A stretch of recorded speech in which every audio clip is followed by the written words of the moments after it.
Hello everyone. बेटा कुछ important information है उन बच्चों के लिए जो नीट की तैयारी कर रहे हैं या आगे मतलब करने की सोच रहे हैं या जिन्होंने नीट 2024 दिया था। हुआ क्या है, नीट 2024 5 मई को हुआ। उसके बाद कुछ ऐसी न्यूज आई कि पेपर लीक हुआ।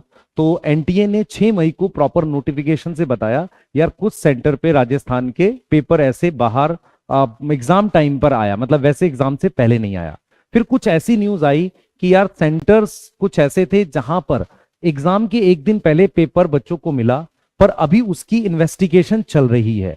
और इसी को लेकर कुछ लोगों ने कोर्ट में केस फाइल किया। तो सुप्रीम कोर्ट ने एक अर्जेंट हियरिंग करी। एक्चुअल में क्या हुआ, सुप्रीम कोर्ट ने कहा कि एकदम क्लियर कर देते हैं। तो जो लोगों ने केस फाइल किया वो इसलिए किया कि यार एक बार नीट का रिजल्ट जो है ना उसको रोक देते हैं और दोबारा नीट कराने को लेकर थोड़ा सा गवर्नमेंट उसको कोर्ट को बोला जाए, गवर्नमेंट को बोला जाए। तो सुप्रीम कोर्ट ने कल जजमेंट दी है बिल्कुल क्लियरली कि यार हम जो है रिजल्ट पर स्टे नहीं कर रहे। अब इस बात से क्या क्या मतलब निकलेगा इसको आप एक बार ध्यान से सुनना। सबसे पहले अगर रिजल्ट पर स्टे नहीं है तो 14 जून के आसपास आपका रिजल्ट आ जाएगा। अगर रिजल्ट आ जाएगा तो काउंसलिंग स्टार्ट हो जाएगी। तो इससे ये क्लियर हो गया कि अभी लेटेस्ट आपको कोई ऐसी इंफॉर्मेशन नहीं मिलने वाली जहां पर नीट दोबारा होने की बात हो। दूसरा कोर्ट ने बोला कि ये जो कुछ सेंटर्स पे मतलब पेपर लीक हुआ है इसके लिए हम जुलाई में हियरिंग करेंगे। इसका क्लियरली मीनिंग ये निकल के आ रहा है बेटा, आपका नीट का पेपर दोबारा होने के चांसेस लगभग नेग्लिजिबल हैं। तो आपको क्या करना चाहिए, जिन बच्चों के मार्क्स आ गए हैं, मतलब जिन बच्चों को लगता है कि मेरी कट ऑफ पार हो रही है, तो उसको प्रॉपर तरीके से अपने काउंसलिंग पे जुड़ जाना चाहिए। और जिन बच्चों को लग रहा है मेरा स्कोर कम है और मुझे कोई और फील्ड लेनी है तो उसमें चले जाना चाहिए, नहीं तो उनको अपने अगले साल की तैयारी में लग जाना चाहिए। क्योंकि आप में से बहुत सारे बच्चे लगातार सोशल मीडिया पे मतलब ये चीज कह रहे हो। अब आप मुझसे कहो कि सर आप आवाज उठाओ, बेटे ये आवाज उठाने से नहीं है। कोर्ट का क्लियर डिसीजन है कि हमारे पास जो नीट का पेपर है वो कब होना है, इसको लेके क्लियर डिसीजन है कि यार नीट का जो मतलब पेपर है उसका हम रिजल्ट स्टे नहीं करेंगे। इसका मतलब प्रॉपर तरीके से एनएमसी अपनी काउंसलिंग कराएगा। जब वो जुलाई में हियरिंग करेंगे तो ऐसे चांसेस हैं कि उन सेंटर्स पर वो दोबारा एग्जाम मतलब करा दें। ऐसे चांसेस बन सकते हैं कुछ सेंटर्स पर।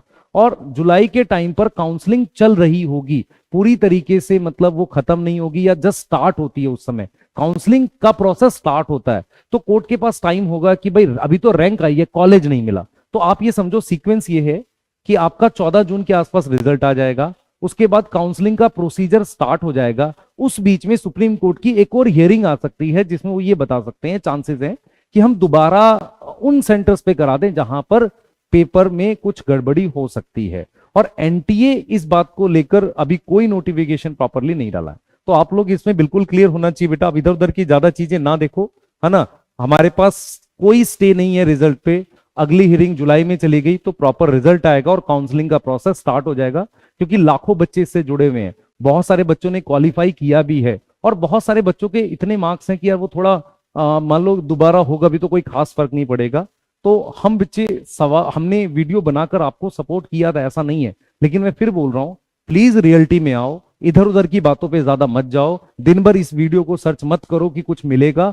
मेरे हिसाब से सुप्रीम कोर्ट एक एपेक्स बॉडी है, एक बहुत मतलब हाई अथॉरिटी है, उसके बाद आपको क्लियरिटी मिल जाती है। अब मैं यहां से आपको 2-3 मिनट कुछ ऐसी इंपॉर्टेंट बातें बता रहा हूं जो आपके लिए बहुत जरूरी है। जैसे फॉर एग्जांपल, अगर आपका नीट का स्कोर कम है तो प्रॉपरली बेटा आपको कोई ना कोई ऑनलाइन बैच या ऑफलाइन बैच ज्वाइन करके पढ़ना चाहिए। ऑनलाइन बैच अगर आपको ज्वाइन करना है तो उसमें आप वो सारे फीचर्स देख लो जो आपको चाहिए। अगर आप बहुत मतलब बेसिक्स वीक है, मान लो आपके 200 नंबर है, 300 नंबर है, तो आपको सारी क्लासेस देखनी है। लेकिन अगर आपके 400 से 500 नंबर हैं तो आपको अपने वीक एरिया डेवलप करने हैं। तो हम भी बेटा मंथन नीट ड्रॉपर बैच मंडे से स्टार्ट कर रहे हैं, तो आप बिल्कुल कंपेयर कर सकते हो, डेमो देख सकते हो। मैं फिर बोल रहा हूं, मैं बैच को मतलब प्रमोट करने के लिए नहीं बोल रहा, मैं आपको क्लियर रास्ता दिखा रहा हूं कि जिनके 200-300 हैं प्लीज लेक्चर देख सकते हो। लेकिन जिनके नंबर देखना चाहिए, जिनके नंबर 500 450 है, उनको लेक्चर्स मेरे ख्याल से नहीं देखने चाहिए सारे। उनको अपने वीक टॉपिक्स पे काम करके जल्दी सिलेबस खत्म करना चाहिए। यस।